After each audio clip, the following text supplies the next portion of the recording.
3, 2, 1 শীতের ছুটির কাউন্টডাউন শুরু। ছুটি মানেই ছোটদের বেড়াতে যাওয়ার আবদার। তাই ভ্রমণে অমিত বেরিয়ে পড়েছে ছোটদের জন্য কিছু আকর্ষণীয় জায়গার সন্ধানে। আজকের পর্বে ছোটদের নিয়ে যাব ইকো পার্কে। ছোট্ট বন্ধুরা, ভিডিওটা শেষ পর্যন্ত দেখো, কারণ ইকো পার্কের নতুন চমক সোলার ডোম ঘুরে দেখাবো তোমাদের।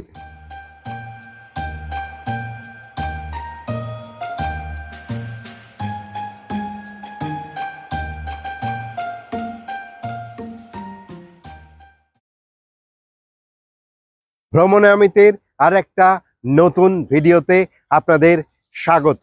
আজ 28শে নভেম্বর 2024 বৃহস্পতিবার। এখন ঠিক দুপুর 1টা।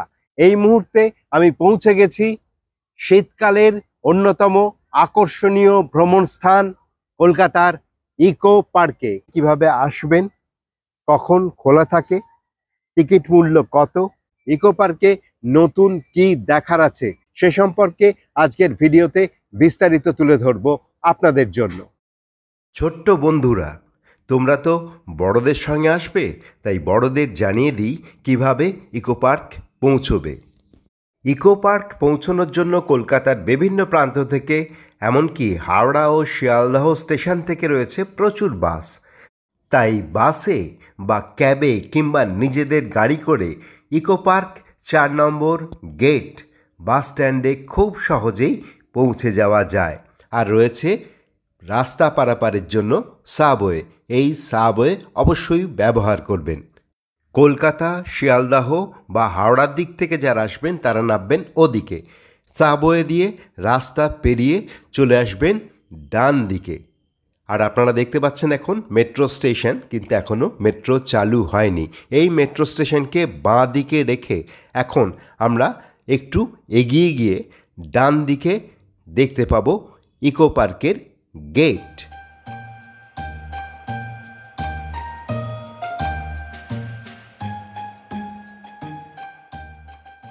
ঢুকেই বাঁ দিকে রয়েছে টিকিট কাউন্টার। এখানকার টিকিট মূল্য 30 টাকা। ইকো পার্ক খোলা থাকে সকাল 11টা থেকে রাত্রি 7:30 পর্যন্ত। 30 টাকা দিয়ে একটি টিকিট কেটে আমি ভেতরে প্রবেশ করছি। আর প্রবেশপথে রয়েছে একটি অসাধারণ ভাস্কর্য, যেটি দেখার পর আমি মূল ইকো পার্কে প্রবেশ করলাম। টিকিট পাঞ্চ করে ভেতরে প্রবেশ করে গেছি। প্রথম প্রবেশপথ পেরোনোর পর রয়েছে আর একটি প্রবেশপথ। এই দুটি প্রবেশপথ পেরিয়ে মূল ইকো পার্কে ঢোকা যায়। প্রথম প্রবেশপথ দিয়ে ঢোকার পরেই কিন্তু এটা কিম্ভূত কি মার্কা করোনা রয়েছে। আমি আপনাদের দেখাই। উফ, ওনাকে একটি বড় করে প্রণাম করে তারপরে প্রবেশ করবেন, কারণ ওনার অবদান আমাদের জীবনে অনেকখানি। আমাদের অনেক কিছু যেমন কেড়ে নিয়েছেন উনি, তেমন অনেক কিছু শিখিয়ে গেছেন। সেই শিক্ষাগুলো নিয়ে যদি আমরা চলতে পারি, তাহলে হয়তো ভবিষ্যৎ প্রজন্ম ভালো থাকবে। 4 নম্বর গেটের প্রবেশপথের ডান দিকে রয়েছে ছোটদের গেম জোন। এখানে রয়েছে ভিআর গেমসের অফুরন্ত সম্ভার। তবে ছোটদের পাশাপাশি বড়রাও পার্টিসিপেট করতে পারে এই সমস্ত ভিআর গেমসে। তাহলে চলুন জেনে নিই এখানে ঠিক কি কি গেমস আপনাদের জন্য এবং আপনাদের বাচ্চাদের জন্য রয়েছে। এটা ম্যাসাজ চেয়ার আছে, এটা টাইমটা 15 মিনিট আছে, 150 টাকা পার পারসন। এটা আমাদের অ্যাডভেঞ্চার আছে, এটার মধ্যে আপনি মাল্টি টাইপের অ্যাডভেঞ্চার পাবেন, যেমন জম্বি, ডাইনোসর, রোলার কোস্টার বা ghost types, under water types, এগুলো পার পারসন 150 টাকা। এটা আমাদের রোলার কোস্টার আছে, এটা পুরো আপসাইড ডাউন পুরো ঘুরবে, এটা পার পারসন 150 টাকা। এটা টাইমটা আছে আপনার 3.5 মিনিট। এটা আমাদের ভিআর এয়ারক্রাফট আছে, এটা 6 মিনিট টাইমস আছে, এটা পার পারসন 150 রুপিস। এটা আমাদের রেসিং কার আছে, এটার মোড হচ্ছে F1 আছে, এটা পুরো 150 পার পারসন আছে, এটা টাইম হচ্ছে 5 মিনিট। এটা হ্যামার আছে, এটা বেসিক্যালি চাইল্ডের জন্য। এটা 1 মিনিট 20 সেকেন্ড টাইম আছে, এটা 80 রুপিস পার পার্সন আছে। এটা অ্যাক্টিভিটিটা হচ্ছে, এটা মিকি মাউস বেরোবে, এর ওপরে হেড, মিকি মাউসের হেডে হ্যামার দিয়ে পাঞ্চ করতে হবে। এটা আমাদের বক্সিং আছে, বক্সিংয়ে 80 রুপিস পার পার্সন আছে। এইটার একটা অফার আছে, যে এইটার যে হাই স্কোর বিট করতে পারবে তার জন্য আমাদের F1 রেসিং কার একটা ফ্রিতে চালাতে দেওয়া হবে। এটা আমাদের সুপার বাইক আছে, এটা 80 রুপিস পার পার্সন আছে। এটা টাইম হচ্ছে 1 মিনিট 30 সেকেন্ড। এটা আমাদের বাস্কেটবল আছে, এইটা 80 রুপিস পার পার্সন। এটা 50 সেকেন্ড টাইম আছে, আনলিমিটেড বাস্কেট করা যাবে। 40 স্কোর করতে পারলেই আবার আপনি রিওয়াইন্ড গেম খেলতে পারবেন। জোন থেকে বেরিয়ে সামনেই রয়েছে একটা সরাসরি সোজা রাস্তা। এই সোজা রাস্তা ধরে এগিয়ে গেলে আমরা দিক নির্দেশিকা দেখতে পাবো।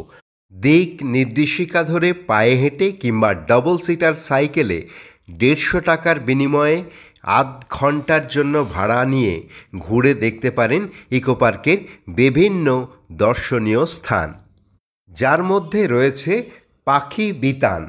এখানে পাখিদের থাকার জন্য রয়েছে বিশাল বাগান। আর প্রজাপতির খেলা দেখতে অবশ্যই আসতে হবে বাটারফ্লাই গার্ডেনে। ভিতরে প্রবেশ করলে চোখ জুড়োনো রং বেরঙের প্রজাপতির দেখা মেলে এখানে। এরপর আমাদের গন্তব্য হেলিকোনিয়া গার্ডেন। সুন্দর করে সাজানো উদ্যানের মাঝে রয়েছে বিশাল এক জলাশয়। পাথরের গা বেয়ে ঝর্ণার অপূর্ব দৃশ্য দেখতে দেখতে বোটিং করার সুযোগ পাওয়া যায় এখানে। হেলিকোনিয়া পার্কের ভেতরে রয়েছে বোটিংয়ের ব্যবস্থা। এই বোটিংয়ের জন্য লাগে 100 রুপিস, আর সময় দেওয়া হয় 20 মিনিট। এবার আমরা চলে এসেছি ভাস্কর্যে বাংলার ইতিহাস উদ্যানে। এই উদ্যান আমাদের বাংলার ইতিহাসের গল্প বলে। প্রায় 600 বছরের প্রাচীন ইতিহাসের নানান চরিত্র, ঘটনা ভাস্কর্যের মাধ্যমে ফুটিয়ে তোলা হয়েছে এই উদ্যানে। এখানে শ্রী চৈতন্য মহাপ্রভুর আগমন পর্ব থেকে শ্রী সত্যজিৎ রায়ের অস্কার জয়ের অপূর্ব মুহূর্তগুলি সুন্দর করে তুলে ধরা হয়েছে।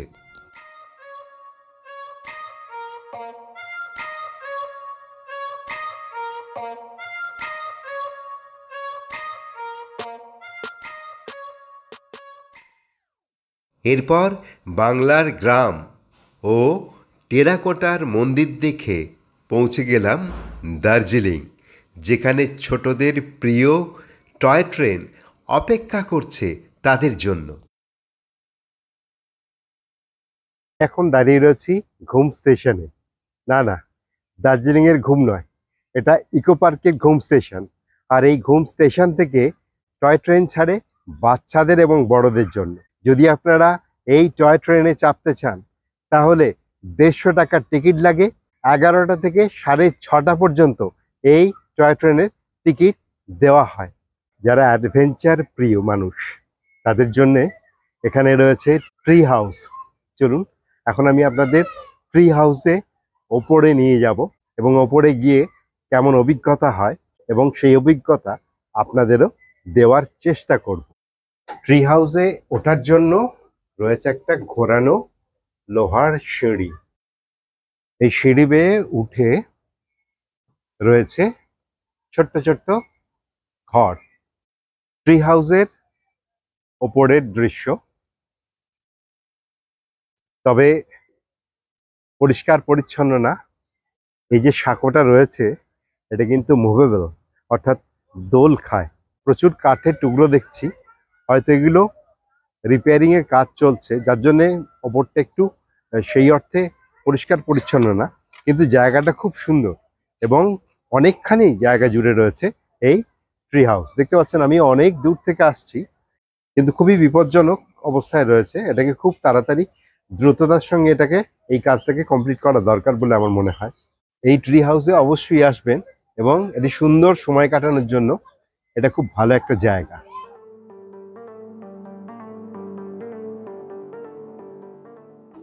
ঘুরতে ঘুরতে আপনাদের নিশ্চয়ই খিদে পাবে। এখানে কিন্তু প্রচুর খাওয়ার ব্যবস্থা রয়েছে। তো চলুন এখন আমিও কিছু খাবো আর আপনাদের দেখাবো এখানে খাবার কেমন পাওয়া যায়, কিরকম দাম এবং কেমন খেতে।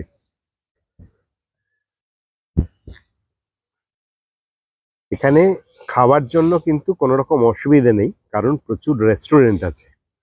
আর আপনারা চাইলে আমার মতো একদম ওপেন এয়ার, মাথায় একটা ছাতা দেওয়া রয়েছে আর চারিদিকটা কিন্তু একদম খোলামেলা, এমনও কিছু ফুড স্টল এখানে রয়েছে।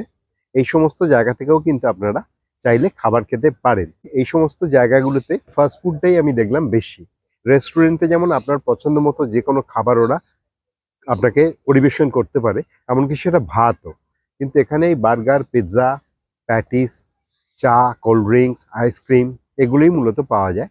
আমি এই মুহূর্তে নিয়েছি, আপনাদের দেখাই, একটা বার্গার, চিকেন বার্গার। এই চিকেন বার্গারের দাম হচ্ছে 80 টাকা। আর এরপর আমি একটা চা নেব। তো দাম কিন্তু খুব বেশি এমনটা নয়, রিজনেবল।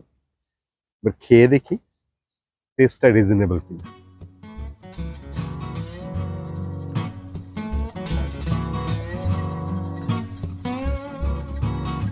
প্রচন্ড গরম, মুখ পুড়ে গেছে, অবস্থা খুবই খারাপ। খাওয়ার পর্ব শেষ। এবার আপনাদের নিয়ে যাব 7 ওয়ান্ডার্স। 7 ওয়ান্ডার্স দেখার জন্য কিন্তু 30 টাকা টিকিট, অর্থাৎ এন্ট্রি ফি যেমন 30 টাকা, 7 ওয়ান্ডার্সের জন্য কিন্তু 30 টাকা। আর এটাও কিন্তু সকাল 11টা থেকে সন্ধ্যা 7:30 পর্যন্ত খোলা থাকে, অর্থাৎ ইকো পার্কের যে usual opening and closing time, ঠিক সেই টাইম অনুযায়ী 7 ওয়ান্ডার্সও খোলা থাকে। তো চলুন, টিকিট আমি কালেক্ট করেছি, এবার ভেতরে যাই। টিকিট কাউন্টার থেকে জাস্ট 4-5 পা বাঁ দিকে হচ্ছে 7 ওয়ান্ডার্স এন্ট্রি পয়েন্ট।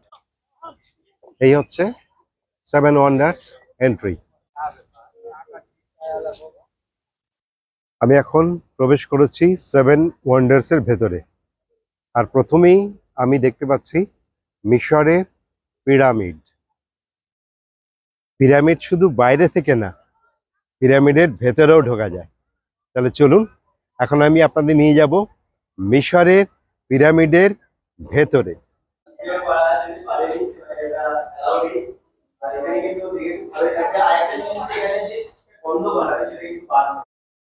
প্রায় 2700 বছর আগে নির্মিত পিরামিডগুলি ছিল মূলত রাজকীয় সমাধি ক্ষেত্র।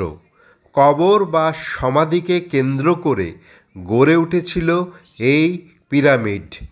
সাক্কার হাতে অবস্থিত এই স্মারক সমাধি পৃথিবীর 7ম আশ্চর্যের তালিকায় অন্যতম প্রধান আকর্ষণ।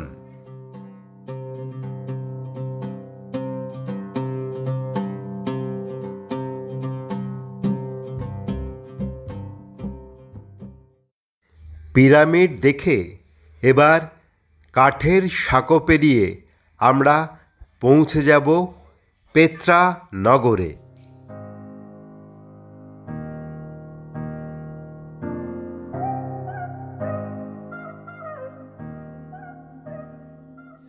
জর্ডানের দক্ষিণ পশ্চিমের গ্রাম ওয়াদি মুসার হুর পাহাড়ের পদতলে এই আশ্চর্য পেত্রা শহর।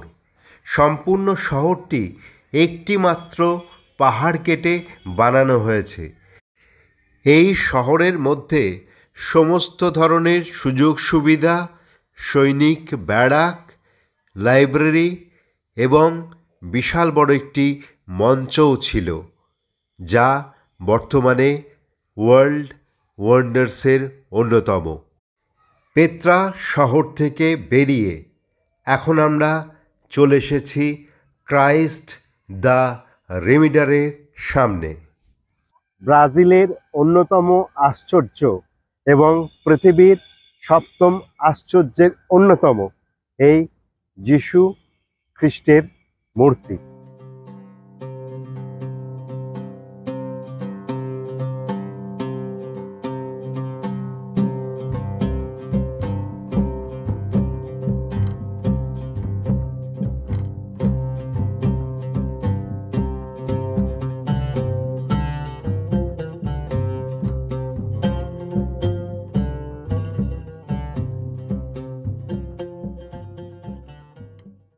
এখন আমরা প্রবেশ করছি দ্য রোমান কলোসিয়ামে, ইতালির রোমে অবস্থিত ছাদবিহীন মঞ্চ। অনুমান করা হয় 70 থেকে 72 খ্রিস্টাব্দে সম্রাট তিতুসের রাজত্বকালে এটি নির্মাণ করা হয়। এটি বিশ্বের সবচেয়ে বড় এমপি থিয়েটার। এই স্থানের মূল আকর্ষণ ছিল হিংস্র পশুর সাথে গ্ল্যাডিয়েটরদের যুদ্ধ।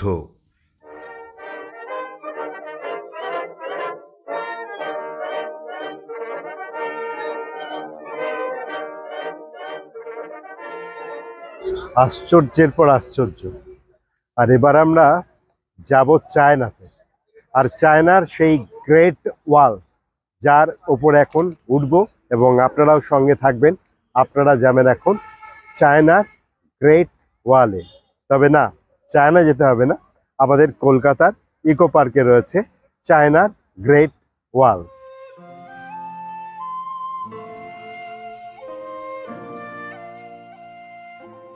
চীনে অবস্থিত মহাপ্রাচীর হল বিশ্বের দীর্ঘতম প্রাচীর। এই প্রাচীর চীনের প্রথম সম্রাট কিং সিং হুয়াবের আমলে নির্মিত হয়েছিল।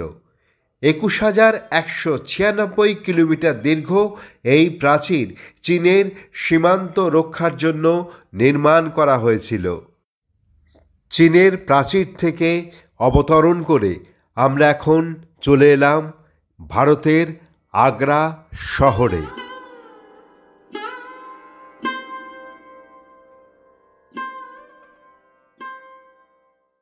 তাজমহল ভারতের উত্তরপ্রদেশের আগ্রায় অবস্থিত।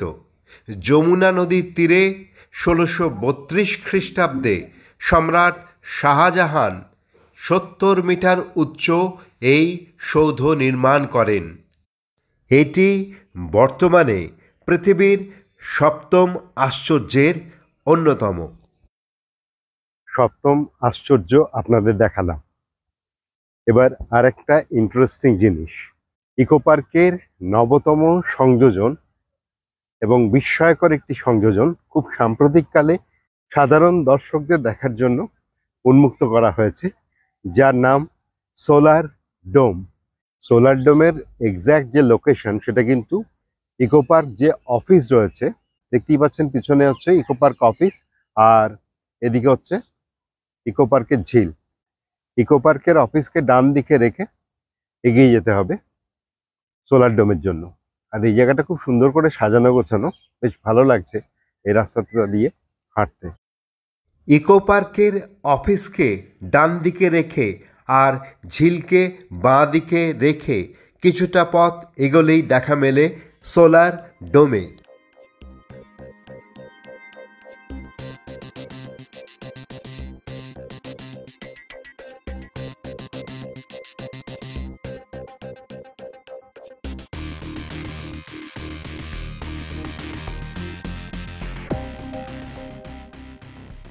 আপনারা দেখতে পাচ্ছেন আমি এখন সোলার ডোমের ঠিক সামনে দাঁড়িয়ে রয়েছি।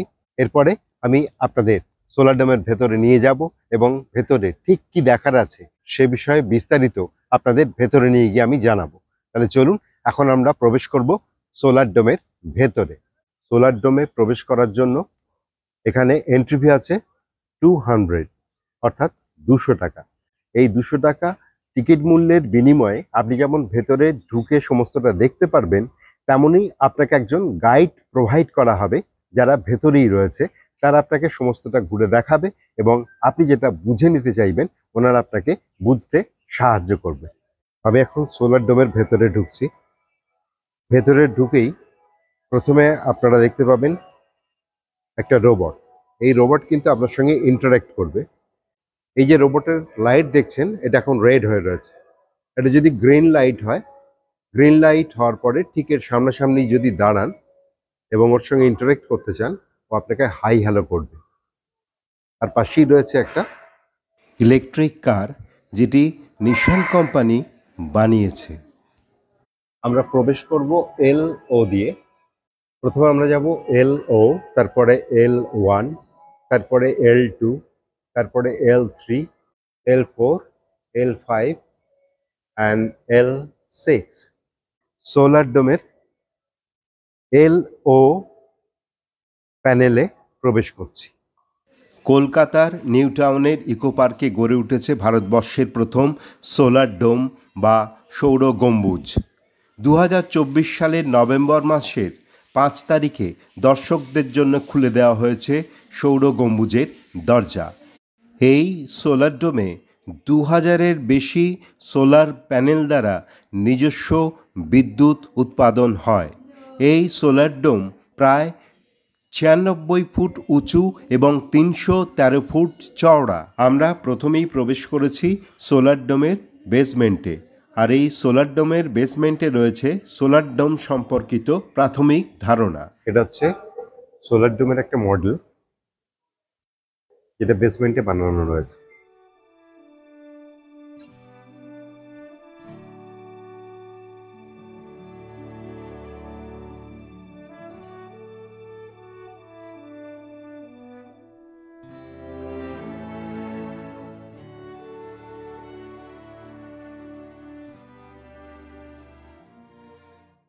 এখন আমরা মোট 6টা ভিডিও প্যানেল ক্রস করছি, আর এই ভিডিও প্যানেলগুলিতে আমাদের নেচারের বিভিন্ন রকম দূষণ সম্পর্কে আমাদের সচেতন করার চেষ্টা করা হয়েছে। এখন আমরা একটি টানেলের মধ্যে দিয়ে যাচ্ছি, যেখানে প্রাণী জগতের প্রতি মানুষের কর্তব্য ও তাদের সুরক্ষার জন্য আবেদন করা হচ্ছে। স্লোপ বেয়ে ওঠার পথে যদি ওপরের দিকে চোখ রাখেন, তাহলে এরকম প্রচুর পশু পাখি প্রাণী জীব জন্তুর রেপ্লিকা এখানে বানানো রয়েছে। এগুলো দেখতে দেখতে ওপরে উঠতে বেশ ভালোই লাগবে। এখন আপনারা দেখছেন একটা বিশাল আকার বক, আর তার পাশেই রয়েছে একটি গম্ভীর ভল্লুক। আমরা এখন L1 এ প্রবেশ করলাম, ভিশন থিয়েটার। আর সামনেই রয়েছেন সিভি রামানের একটি স্ট্যাচু।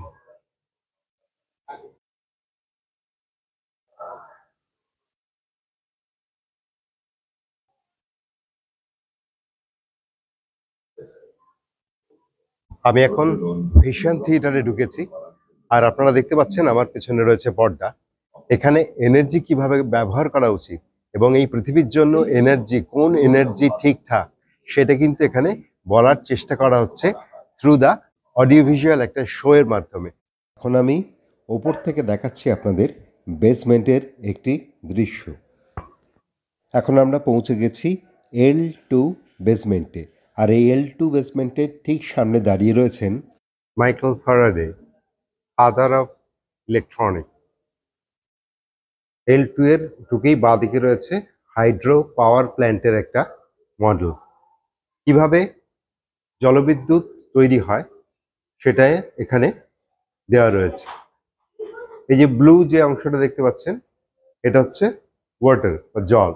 এর জল আসে এবং হাইড্রো পাওয়ার প্ল্যান্টের ভেতরে এই জলের মাধ্যমে বিদ্যুৎ তৈরি হয়, তাই এটাকে বলা হয় জলবিদ্যুৎ। এখানেও কতগুলো প্রজেকশন বোর্ড রয়েছে, যেগুলো এই মুহূর্তে বন্ধ রয়েছে। আমরা সমুদ্রের ধারে এইগুলো দেখতে পাই, যেগুলো মাধ্যমে হাওয়ার মাধ্যমে বিদ্যুৎ তৈরি হয়।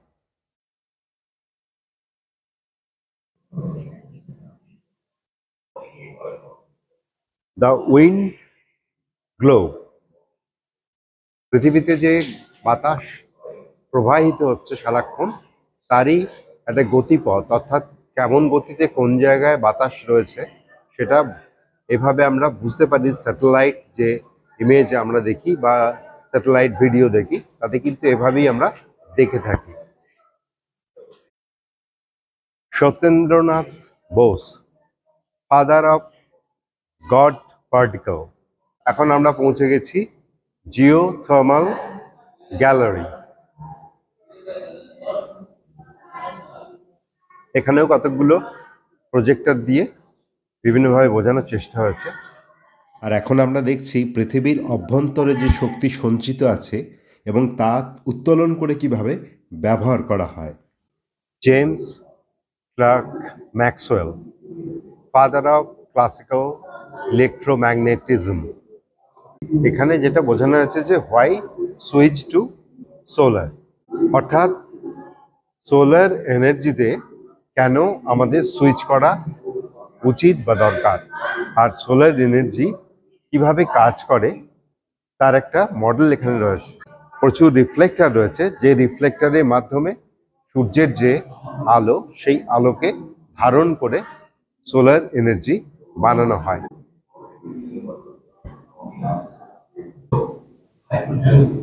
হিলিয়াম দ্বারা গঠিত যাতে অক্সিজেন এবং কার্বনের মতো অন্যান্য উপাদান। আমি অ্যালবার্ট আইনস্টাইন গ্যালারিতে এসেছি, দ্য গ্যালারি অফ ফান, অর্থাৎ ছোটদের জন্য কিন্তু এই গ্যালারি অসাধারণ একটা এক্সপিরিয়েন্স হতে পারে। Albert Einstein, father of modern physics. এবার আমরা চলে এসেছি L5-এ। Steve Jobs, father of digital revolution. L5-এও রয়েছে একটা থিয়েটার ভিশন বা থিয়েটার হল, যেখানে পর্দার মাধ্যমে আমাদের আগামী দিনের যে ডিজিটাল লাইফ, সেই ডিজিটাল লাইফের একটা ধারণা এখানে দেওয়ার চেষ্টা হয়েছে, অর্থাৎ পৃথিবীতে কেমনভাবে সমস্ত কিছুর পরিবর্তন হবে এবং ডিজিটালাইজড হয়ে যাবে। আমরা এখন চলে এসেছি L6-এ, আর L6-এ রয়েছে Elon Musk, father of technology. L6-এ রয়েছে একটা রেস্টুরেন্ট। আপনারা ইচ্ছে করলে চা বা কফি খেতে পারেন, কিন্তু আমার তো তাড়া আছে, আপনাদের সবটা দেখাতে হবে, তাই আমি এখানে কোনো রকম বিরতি নিচ্ছি না, এগিয়ে যাচ্ছি। L6-এ রয়েছে ফিউচার সিটি। এই ফিউচার সিটিতে আমরা দেখতে পাবো আগামী ভবিষ্যতে আমাদের পৃথিবীর দেশগুলি বা আমাদের কলকাতা কেমন দেখতে হবে, আর দেখব আমরা আগামী ভবিষ্যতের যে গাড়ি বা কার, তারই বা আকার, গঠন এবং প্যাসেঞ্জার ধারণ ক্ষমতা কেমন হতে পারে। এই L6 হচ্ছে লাস্ট এক্সিবিশন হল। এরপরে কিন্তু লিফটে করে নিচে নেমে যেতে হবে। কোত্থেকে না, সোলার ডোম থেকে। আর এই এক্সিটের রাস্তায় কিন্তু একটা এক্সিবিশন হল রয়েছে। এগুলো কি সব মেমেন্টোস? এটা সেল কাম এক্সিবিশন হল, আর এখানে রয়েছে প্রচুর সোলার গেজেট। আপনারা ইচ্ছে করলে এখান থেকে সোলার সিস্টেমে চলে এমন আলো, রেডিও বা আরও অনেক ইলেকট্রিক সামগ্রী কিনে নিতে পারেন সংগ্রহে রাখার জন্য। আর এখন এক্সিট করব। এক্সিট করতে গেলে আমাদের লিফটের সুবিধা রয়েছে। সোলার ডোম থেকে বেরিয়ে ইকো পার্কের ঝিলের কাছে আসতেই অসাধারণ এক দৃশ্যের সাক্ষী হলাম, আর দেখলাম রাতের রেন ফরেস্টে বৃষ্টির দৃশ্য।